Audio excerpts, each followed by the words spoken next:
Hello students and welcome back again in my YouTube channel Study at Home with Sandeep Tripathi. So everyone, आज की जो class है, आज की इस क्लास में मैंने क्लास 6 CBSE बोर्ड की बुक है रचना सागर पब्लिकेशन की। इसका आज मैंने यूनिट 2 है, इसका सेक्शन ए मैंने लिया हुआ है which is dreams never die and I will explain this chapter in today's video. बहुत दिनों से कई लोगों का मैसेज भी आ रहा था, बच्चों का बहुत से लोग कमेंट में भी कह रहे थे सर यूनिट 2 आप कब स्टार्ट करेंगे। So this is the time, वो टाइम आ चुका है when I will start. And इसके बाद जितने भी रिमेनिंग चैप्टर्स हैं, चाहे वो 7th 8th की रचना सागर की बुक हो या फिर ग्रामर की जो भी वीडियोस मैं आपको प्रोवाइड कर रहा था, वो सारे लेक्चर्स मैं कंटिन्यू करूंगा। एंड साथ में 9 to 12 CBSE बोर्ड आपके जो भी इंग्लिश लिटरेचर में जो भी चैप्टर्स रिमेन रह गए हैं, जहाँ तक मैंने कवर कर दिया उसके आगे की वीडियोज अब मैं आप लोग को प्रोवाइड करना फिर से स्टार्ट करूंगा। अभी एग्जाम चल रहे थे, that's why I was busy in that. So चलिए स्टार्ट करते हैं। देखिए आज का जो चैप्टर है unit 2 which is bridges and ladders, Rachna Sagar की बुक है ये। सो जो भी लोग रेगुलर व्यूअर्स हैं, आई होप आप लोगों ने लास्ट सारे वीडियोस देखे होंगे। जिन्होंने नहीं देखा है आप प्लेलिस्ट में जाए, वहाँ पे मैंने क्लास वाइज जो है पूरा डिवाइड किया हुआ है। आपके जिस भी क्लास से आप बिलोंग करते हो उसके फोल्डर में जाइए, वहाँ पे आपको सारे वीडियोस मिल जाएंगे, वहाँ से आप सारे वीडियोस को देख पाएंगे। तो without wasting much of time let's start today's video. And yes, थोड़ा सा टाइम लगेगा क्योंकि चैप्टर थोड़ा सा बड़ा है and I will try to finish it as soon as possible. जहाँ कहीं भी आपको प्रॉब्लम हो please let me know in comment box. So देखिए बेटा, ये जो चैप्टर है ड्रीम्स नेवर डाई, बहुत इंस्पायरिंग चैप्टर भी है कि जो हमारे ड्रीम्स हैं वो कभी खत्म नहीं होते हैं। बस ज़रूरत ये है कि हमारे अंदर डिटर्मिनेशन होना चाहिए। बहुत से लोगों के साथ बहुत सारी ऐसी परिस्थितियां लाइफ में बन जाती कि वो हार मान लेते हैं, या फिर बहुत लोगों से डिस्कस करते हैं, अरे मेरे साथ ये प्रॉब्लम है और मैं ये नहीं कर पा रहा हूँ इस वजह से। तो एक्सक्यूज देने के बजाय अगर वाकई में हम उसका सोल्यूशन ढूंढना स्टार्ट करें, then everything is possible in this world because every impossible says I am possible. तो बच्चों इसी के साथ देखिए स्टार्ट करते हैं आज के इस स्टोरी को। देखिए इसमें एक बच्ची है वैलेरी। अब एक दिन हुआ क्या कि मैं आपको पूरा बैकग्राउंड से नहीं बता दूं जिससे कि आपको स्टोरी अच्छे से समझ में आए। तो एक्चुअली कुछ घटना घटी थी। कुछ घटना घटने के बाद एक दिन वैलेरी जो है, वैलेरी जो बच्ची है अपने घर पे सो रही थी, ठीक है। तभी क्या हुआ, यहीं से स्टोरी स्टार्ट होती है कि Valerie open her eyes and the first thought that ran through her mind was that she was in Antarctica. और जैसे ही वैलेरी की आँख खुलती है और पहला जो विचार उसके दिमाग में ये आता है कि अरे मैं तो कहाँ थी, अंटार्कटिका में थी। आई होप आप लोग अंटार्कटिका जानते हैं, एक बर्फ कला बहुत ही कोल्ड, बहुत ही कूल जो है, मतलब काफ़ी ठंडा जो है रीजन है। तो वो शायद सपना देख रही थी, क्या रीजन था, क्या कारण था, उसने ऐसा जगते ही उसने ऐसा सोचा। और the only difference was that it was warm and not really uninhabited. ये लाइन बेटा आप लोग समझिएगा कि देखिए जहाँ पे आप लोग बेसिकली रहते हैं वहाँ पे लोग निवास करते हैं। अंटार्कटिका बहुत ही फ्रोजन प्लेस है, काफ़ी वहाँ बर्फ बहुत ज़्यादा है, ठंड बहुत ज़्यादा है। तो वहाँ पे जो लोग हैं लोग रहते नहीं, यदा कदा जो है कुछ जो पर्यटक होते हैं, जो टूरिस्ट होते हैं वहाँ पे घूमने के लिए जाया करते हैं, बस हो गया। तो जब सपने में थी तो वहाँ वो ड्रीम देख रही थी कि वहाँ पे बहुत ही कम लोग हैं और वहाँ का टेम्परेचर कैसा, बहुत ठंडा है। लेकिन जब वो जगती हैं तो वो सोचती है अरे मैं तो अभी तक सोच रही थी कि मैं तो कहाँ हूँ, अंटार्कटिका में हूँ। और उन दोनों जगहों में वो अंतर क्या बताती हैं कि अभी जिस जगह में वो हैं वो जगह थोड़ी सी वार्म है। क्यों? क्योंकि अब वो नींद से जग चुकी है और वो वास्तविकता वाली जो फीलिंग है वो एहसास कर रही है। और वहाँ पे थोड़ी सी गर्मी थी कंपैरिजन टू अंटार्कटिका, इसलिए यहाँ पे उसने ये वर्ड यूज किया है। आई होप आपको समझ में आ रहा होगा। एंड नॉट रियली अनइनहैबिटेड, देखिए अनइनहैबिटेड मतलब जहाँ पे लोग नहीं रहते हैं, बट नॉट लग गया तो ये, लेकिन वास्तव में यहाँ पे लोग मतलब रहते हैं, मतलब यहाँ पे ये मीनिंग है कि ये ऐसी जगह है जहाँ पे लोग जो हैं वहाँ के कंपैरिजन में यहाँ ज़्यादा रहती हैं। There was so much of white around her, the sheet pillows curtain, उसके आसपास क्या था, कई सारी वाइट चीज़ें क्या दिख रही थी, जैसे कि शीट्स पड़ी हुई थी, पिलोज पड़े हुए थे, कर्टन से, ये सारी चीज़ें वाइट दिख रही थी। But instead of bringing peace and tranquility to her mind, they brought surprise and doubt. अब क्या था, आप खुद सोचिए, अगर आप अंटार्कटिका जैसी ये बहुत ही वंडरफुल जगह पहुंच जाओगे तो आपको वहां क्या मिलेगी, पीस मिलेगी, ट्रैंक्विलिटी, शांति मिलेगी आपके दिमाग को। लेकिन जब वैलेरी उठती है तो वैलेरी को वो जो है शांति नहीं मिलती है, इसके बजाय वो क्या हो जाती है, सरप्राइज हो जाती है, एंड डाउट, डाउट मतलब उसके दिमाग में कुछ क्वेश्चंस चलना स्टार्ट हो जाते हैं जब वो नींद से उठती है तब। खैर इसके बाद she struggled to sit up in bed but instantly fell back on her pillow. She wondered whether she was still dreaming. Then it all came back to her. ये देखिए अभी सारी बैकग्राउंड की स्टोरी चल रही थी, अब आगे आपको और अच्छे समझ में आएगा, इसलिए मैंने यहाँ पे एक एक लाइन समझाने की कोशिश किया है। इसके बाद वो जो है अपने बेड पे बैठने के लिए उसे स्ट्रगल करना पड़ता है। जैसे कभी आप मॉर्निंग में आपकी नींद खुलती है ना, आप जगते हो तो आपका मन नहीं होता है उठने का, काफी लेजीनेस सा, एक लेथार्जीनेस जो होता है वो आपके बॉडी को घेरे रहता है, ग्रैब किए रहता है। तो she struggle to sit up, उसे बैठने के लिए भी काफी मशक्कत करनी पड़ी, और अचानक से वो क्या करती है, फिर से अपने तकिए पे गिर जाती है, यानी फिर से वो लेट जाती है। इसके बाद वो सरप्राइज हो जाती है कि कहीं वो स्वप्न तो नहीं देख रही थी, और जब वो ऐसा सोचती ही है कि then it all came back to her. Came back यहाँ पे एक फ्रेज है, देखिए इसका मतलब होता क्या है कि सब कुछ उसे रिकॉल हो जाना, याद हो जाना कि क्या घटना घटी थी, सब कुछ। देखिए अब यहाँ से रियल स्टोरी स्टार्ट होगी, तो जो कुछ भी घटना थी सब कुछ उसे अब याद आना स्टार्ट होता है कि आखिर कहानी थी क्या। अब उसे क्या याद आता है कि Valerie's father was driving her back from college when dark clouds began to sweep the sky।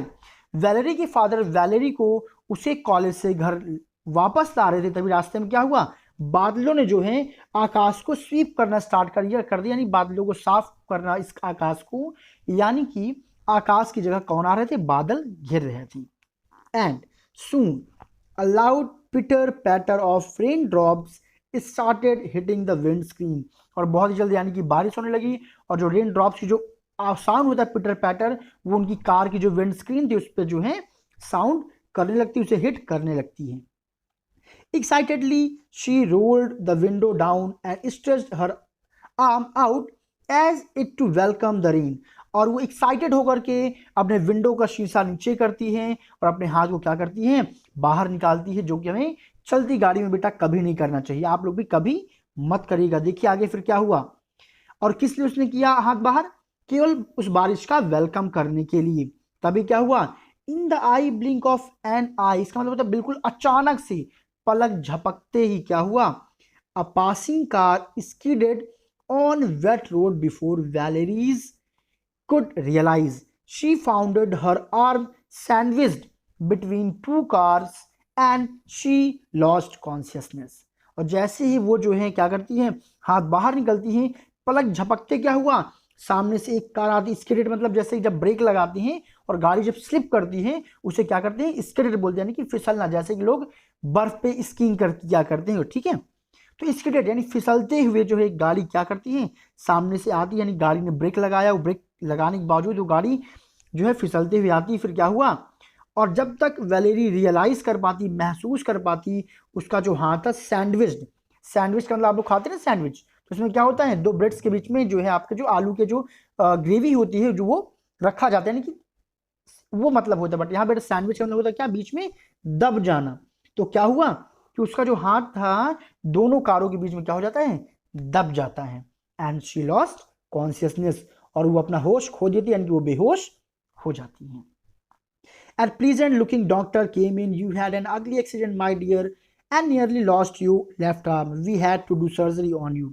फिर इसके बाद सारी फॉर्मेलिटीज होती है, डॉक्टर आते हैं और कहते हैं बेटा आपका क्या हो गया था, काफी खराब एक्सीडेंट हो गया था, और इसकी वजह से क्या हो गया है, तुम्हारा जो है जो लॉस्ट क्या है, लेफ्ट आर्म है, लगभग तुम खो देती, we had to do surgery on you. अब खैर उसका मुझे क्या करना पड़ेगा, सर्जरी करना पड़ेगा। Will I be able to use my arms hand again. अब वैलेरी पूछती है क्या मैं अपने आर्म्स को, हैंड को क्या मैं दोबारा कभी यूज कर पाऊंगी, asked Valerie feeling a chill run down on his spine. अपने बैक पे दर्द महसूस करते हो, चूंकि काफी देर से शायद लेटी रही होगी, तो एक दर्द जो है उसको महसूस होता है, उस पेन को महसूस करते हुए वो क्या कहती हैं, क्या मैं दोबारा अपने हाथों का इस्तेमाल कर सकती हूँ। Of course you will, only it will take some times to heal. हाँ बिल्कुल कर सकती हो, बस लेकिन थोड़ा सा समय लगेगा, ऐसा डॉक्टर का रिप्लाई आता है। और फिर वैलेरी पूछती है हाउ लॉन्ग डॉक्टर, डॉक्टर कितना समय लगेगा। तो स्टूडेंट्स यहाँ तक तो ये पेज फिनिश हो गया। Let's finish rest all stories. और जो भी न्यू व्यूवर्स हैं वो चैनल को सब्सक्राइब करें, नीचे दिए गए सब्सक्राइब बटन पर क्लिक करके, और बेल आइकन को भी प्रेस करके ऑन कर लें, जिससे कि जब कभी भी मैं वीडियो नेक्स्ट टाइम अपलोड करूं आपको इजीली वीडियोज मिल जाए और नोटिफिकेशंस भी आपको प्रॉपर मिलते रहें। सो एवरीवन, चलते हैं आगे। अब about a year a half I guess, said the doctor, once it heals and you start feeling some sensation in your hand, you may have to go for physiotherapy session। तो उनका लगभग 1-1.5 साल के आसपास जो है, 1 साल या आधा साल जो है कह सकते हैं, 1-1.5 साल उन्होंने क्या किया, डॉक्टर ने जवाब दिया कि अ ईयर एंड अ हाफ, 1 साल और आधा साल, लगभग 1.5 साल को उन्होंने टाइम पीरियड दिया, सेड द डॉक्टर। और कहा क्या, वंस इट हील्स, जब तुम्हें ये आराम मिल जाएगा, तुम्हें क्या करना पड़ेगा, you start feeling some sensation in your hand, जब तुम्हें अपने हाथों में थोड़ा सा सेंसेशन यानी कि कुछ महसूस सा होने लगे, जो ना एकदम क्या हो गया है, कुछ भी फील नहीं हो रहा है, आप कुछ भी मूवमेंट नहीं कर पा रहे हो, हल्का जब सेंसेशन स्टार्ट हो जाएगा, इसके बाद में फिजियोथेरेपी सेशन के लिए भी जाना पड़ेगा। बेटा फिजियोथेरेपी सेशन मतलब हो जहाँ पे हम क्या करते हैं, थोड़ी सी एक्सरसाइज करते हैं उस पार्टिकुलर पार्ट की, जिससे कि हमारा मूवमेंट क्या हो जाए, प्रॉपर हाथों का हो जाए। डॉक्टर्स बेसिकली ऐसा करवाया करते हैं। Soon Valerie was discharge from the hospital, उसकी बहुत देर बाद जल्दी क्या हुई, जो वैलेरी थी वो हॉस्पिटल से डिस्चार्ज हो जाती हैं। Once in her room Valerie instantly noticed that her piano was missing. She at once understood that parents had moved the piano from her room as the very look if of it would bring her more pen.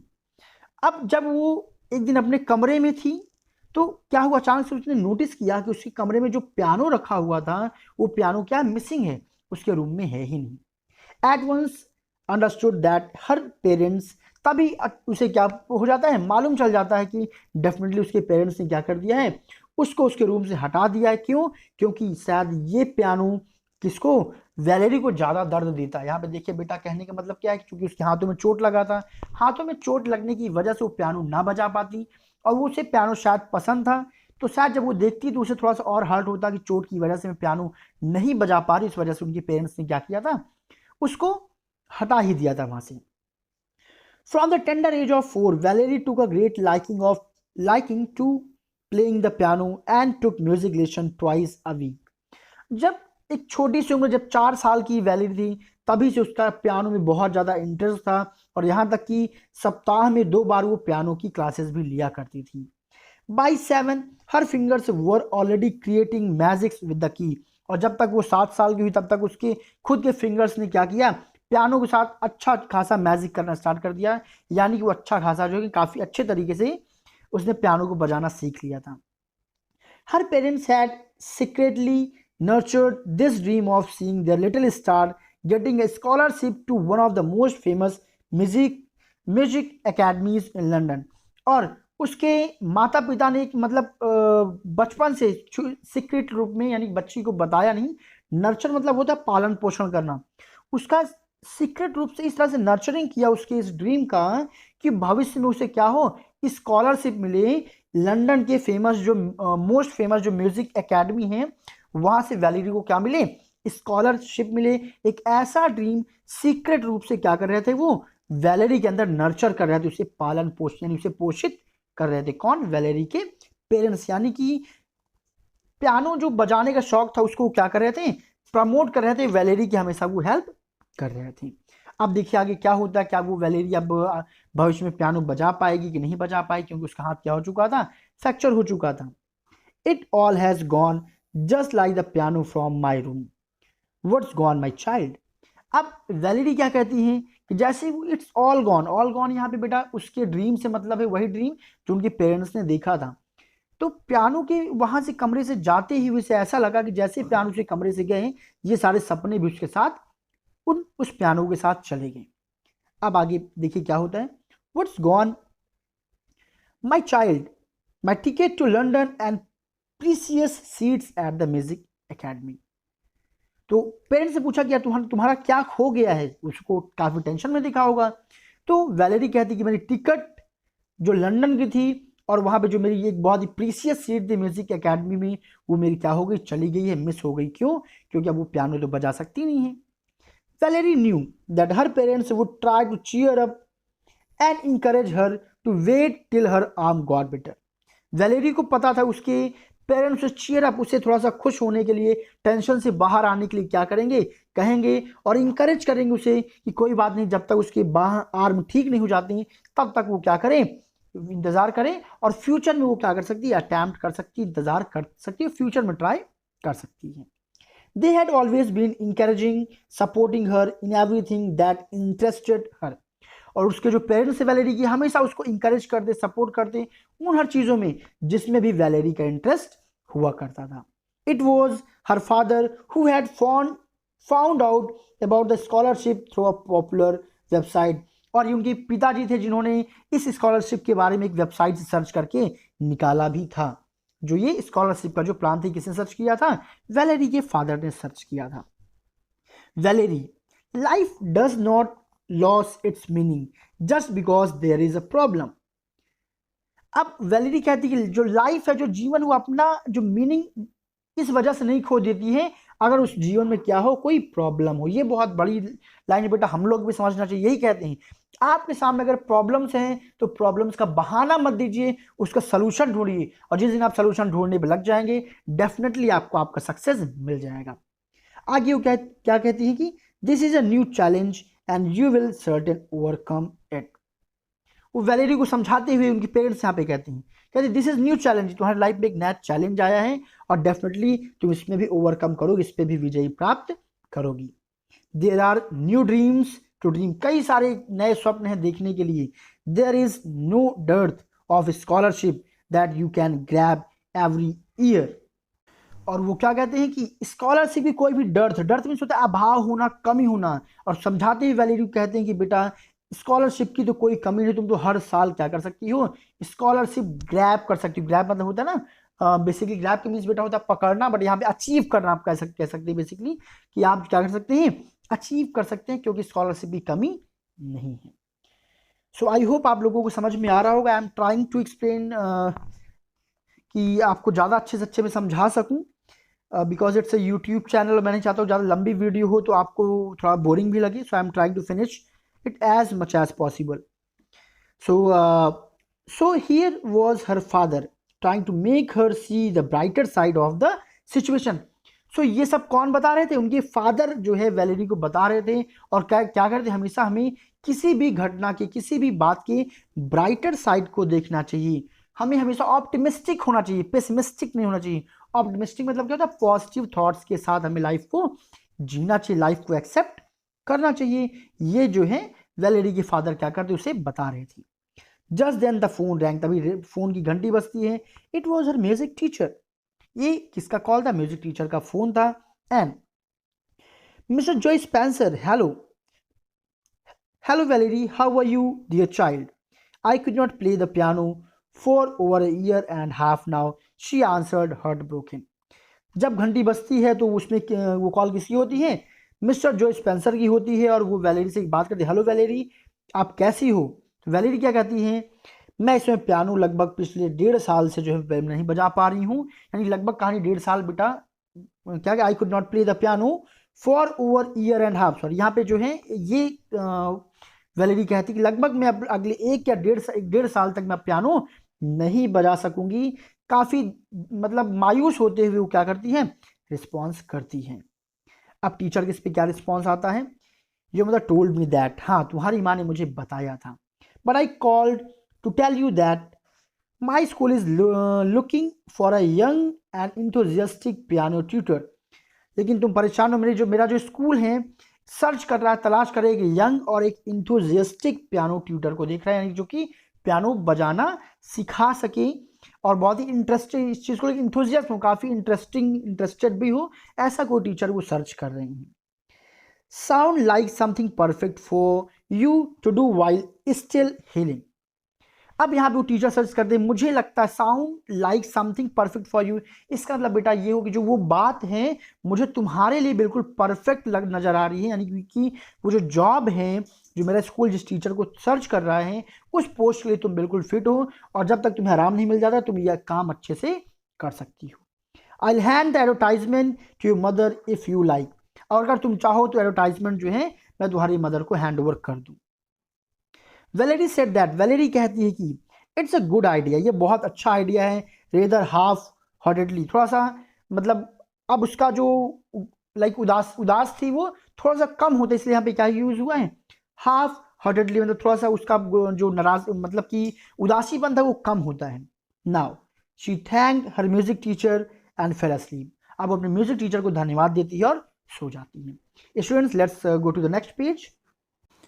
और please everyone don't forget to like this video. आप लोग video को like भी करते चले, please ज़्यादा से ज़्यादा शेयर करिएगा। आपके कांटेक्ट में जितने भी आपके फ्रेंड्स हैं, जो भी आपके जानकार में हो जो इस क्लास से बिलोंग करता है, उनको ये वीडियो शेयर करिएगा, जिससे कि इस लॉकडाउन में उनके स्टडी का नुकसान ना हो और घर बैठे वो अपनी स्टडी को अच्छे से कंटिन्यू कर पाएँ। आगे मैं ग्रामर की वीडियोज़ भी आप लोगों को क्लास का प्रोवाइड कराऊंगा। So when Valerie woke up she found the paper clipping on the beside table. और जब सोने के बाद जब वैलेरी उठती है तो वो देखती क्या है कि जो वो फॉर्म था, जो एडवर्टाइजमेंट का, जो उसकी जिसके बारे में उसकी टीचर बात कर रही थी, वो साइड के टेबल में क्लिप किया हुआ रखा हुआ था। She quickly read through it and called her friend Jane who said that she would meet her that evening. वो तुरंत क्या करती है, उसको उठाती है, पढ़ती है, इसके बाद वो अपनी फ्रेंड जेन को बुलाती है जो उससे उस शाम को मिलना चाहती थी। When Jane came over to Valerie's house that evening, she saw the advertisement. You should really grab this opportunity. Well, it would be a step forward to realizing your dream. अब जो उसकी फ्रेंड थी, जब जेन वहाँ पे क्या करती आती है, and Valerie's house in the evening, Valerie के घर पर शाम को आती है, वो भी क्या करती है, उस एडवर्टाइजमेंट को देखती है। और उसकी जो फ्रेंड थी जेन, वो उसको सजेस्ट करती वैलेरी को, इस अपॉर्चुनिटी की तुमको बिल्कुल जो है छोड़ना नहीं चाहिए, बिल्कुल पकड़ के रखना चाहिए, यानी कि इस जॉब को तुम्हें करना चाहिए। क्यों? क्योंकि जो तुम्हारा ड्रीम है, तुम्हें ये क्या करेगा, तुम्हारे ड्रीम को रियलाइज कराने के लिए एक स्टेप क्या होगा, आगे की ओर या तुमको ले जाएगा। It can not even move my, अब आगे देखिए वैलेरी क्या कहती है, I can not even move my fingers said Valerie, how will I train the little children. अब चूंकि उसके हाथ में चोट लगा हुआ था, तो अब वो कहती है कि लेकिन मैं तो अपने फिंगर को मूव भी नहीं कर पाती हूँ, तो भला मैं बच्चों को ट्रेंड कैसे करूंगी। ये क्वेश्चन जो है उस समय किसके, वैलेरी के दिमाग में चल रहा था। ओह ओ वैलेरी, यहाँ पे देखिए वेल क्या, वैलेरी के लिए शॉर्ट फॉर्म में लिखा ओ वेल, यानी कि वैलेरी, वेल जैसे शॉर्ट फॉर्म लोग बुलाते हैं ना, oh well it's not impossible, Valerie ये इम्पॉसिबल नहीं है, एंड यू नो दैट, ये तुम भी अच्छी तरीके से जानती हो, your right hand is perfectly shape, is in perfect shape, यानी तुम्हारी राइट हैंड को कुछ भी नहीं हुआ है। You have your sweet voice, साथ तुम्हारी जो प्यारी सी मीठी आवाज है वो तुम्हारे साथ में है।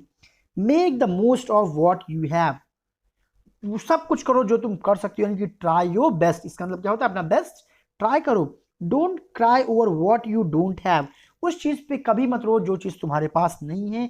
अब डेफिनेटली बेटा इस चीज को हमें भी अपने लाइफ में देखना चाहिए। जैसे कि अभी देखिए हमारे पास ऐसा ऑप्शन आ गया, ऐसी सिचुएशन आ गई कि हम स्कूल्स नहीं जा पा रहे हैं, तो हमें इस पर परेशान नहीं होना है। We are suppose to search solutions and we are suppose to keep our studies continue. So चलिए कंटिन्यू करते हैं, and don't forget to support me as well, जिससे कि मुझे भी मोटिवेशन मिले और मैं आप लोगों की ऐसे लिए हेल्प करता रहूं। I still don't know how I manage this said Valerie, Valerie इस पे कहती है मुझे बिल्कुल भी नहीं पता कि आखिर इस सिचुएशन को मैं कैसे हैंडल करूंगी। आप खुद सोचिए, अगर आप राइट हैंड से लिखते हैं, आपके राइट हैंड में चोट लग जाए, तो भला आप लेफ्ट हैंड से कैसे सडनली आप लिखना स्टार्ट कर देंगे। आप भी खुद इमेजिन करिए आपको कितनी प्रॉब्लम होगी। नाउ वेल आई डू, लेकिन मैं करूंगी। Call your music teacher, tell him that you are interested and at least give it try. अब जो फ्रेंड थी जेन, वो कहती है कि तुम अपने म्यूजिक टीचर को बुलाओ और उनको बताओ कि तुम इंटरेस्टेड हो, एंड एटलीस्ट कम से कम एक बार कोशिश तो करो, कोशिश करने में क्या जाता है। आफ्टर जेन लेफ्ट, इसके बाद जेन चली जाती है। Valerie thought about the offer, Valerie उस ऑफर के बारे में सोचती है। It was a make or break situation for her. अब इस समय उसके लिए बनने या बिगड़ने वाली सिचुएशन थी, या तो करना है या तो फिर मौके को हाथ से गवा देना है। She knew that both her music teacher and gene were right. उसे ये भी पता था कि म्यूजिक टीचर और जीन दोनों बिल्कुल सही कह रहे हैं। It would be good for her to put her talent to use, कि ये बहुत अच्छा होगा कि वो अपने टैलेंट को क्या कर सके, यूज कर सके। It might also be fun teaching the little children, और साथ में बच्चों को पढ़ाने में थोड़ा सा मजा भी आएगा, टाइम पास भी हो जाएगा। Yes, Jane was right, she should make the most of the situation. अब वो कहती हाँ बिल्कुल जेन बिल्कुल सही है, और वो प्लान करती कि हाँ अब मैं बच्चों को क्या करूंगी, मैं ट्यूट करूंगी, मैं उनको पढ़ाऊंगी। एज अ म्यूजिक टीचर मैं अपना जो है सिस्टम, जो मेरे पास अपॉर्चुनिटी मैं उसको स्टार्ट करूंगी, उसको लॉस नहीं करूंगी। अ वीक लेटर, एक सप्ताह के बाद, Valerie started training the children at Joe's music school. एक हफ्ते बाद जोज म्यूजिक स्कूल में वो बच्चों को ट्रेन करना स्टार्ट कर देती है। She enjoyed bit of time she spend there, और वहाँ पे हर एक मोमेंट को जो वो स्पेंड कर रही थी, हर एक मोमेंट को उसने एंजॉय किया। Jane also visited her once a week, और जेन भी सप्ताह में एक बार वहाँ विजिट कर लेती थी उससे मिलने के लिए। She was proud of that Valerie had not given up on her dream, और उसे भी काफ़ी प्राउड होता है कि उसकी सहेली ने क्या नहीं किया, अपने स्वप्न को छोड़ा नहीं, अपने स्वप्न को त्यागा नहीं। उसका जो ड्रीम था उसके लिए अभी भी वो लगी हुई है, प्रयत्नशील है। Valerie could not play the piano with both her hands, but she could easily demonstrate the chords with her right hand. Valerie क्या थी कि अपने पियानो को खैर वो अपने दोनों हाथ से बजा नहीं पाती थी, पर बहुत अच्छे से वो डिमॉन्स्ट्रेट मतलब बताना, इंडिकेट करना, इशारा करना। कॉर्ड मतलब होता है जो म्यूजिक्स के कॉर्ड्स नोट्स होते हैं बेटा, वो होता है। तो उसके जो नोट्स होते हैं, बजाने का तरीका होता था, अपने राइट हैंड से काफ़ी अच्छे से बच्चों को समझाती थी। She made learning to play the piano easy and inspiring, उसने क्या कर दिया, लर्निंग को एकदम खेल बना दिया और काफ़ी आसान और इंस्पायरिंग भी बना दिया बच्चों के लिए। As far as her own career was concern, जहाँ तो उसकी खुद की करियर की बात थी, she knew that she would make it to the music academy London 2 years, और उसे भी पता था अगले 2 साल में वो ऐसा काम लंदन म्यूजिक अकेडमी भी कर देगी। And as stronger more inspired learner with bigger dream to realise, अब और अच्छी वो क्या उसका एक्सपीरियंस बढ़ने लगा था। उसने क्या, मेरे पास अब तो और स्ट्रॉन्गर पावर होगी, अपने ड्रीम को रियलाइज करती है और कहती है with in 2 years she will achieve her dream as well. So students, in this way ये चैप्टर फिनिश हुआ। आई होप आपको समझ में आया होगा। And yes, don't forget to like, subscribe and share if you have like my video. अगर आपको चीज़ें समझ में आ रही है तो कीप सपोर्टिंग मी। जब आपका सपोर्ट मिलता है, आपके कॉम्प्लीमेंट्स मिलते हैं, तो आई फील गुड कि हाँ, जो मैं आपके लिए कोशिश कर रहा हूँ, जो टाइम घर पर निकाल रहा हूँ आप लोगों के लिए, वीडियोज़ को रिकॉर्ड करने में, एक्सप्लेन करने में, वो बेकार नहीं जा रहे हैं। आप उसकी रिस्पेक्ट कर रहे हैं और बराबर मेरे टच में बने हुए हैं। सो ऐसे की always be in touch and always keep sharing this video as much as you all can. Thank you so much everyone, and see you with the next video. Thank you.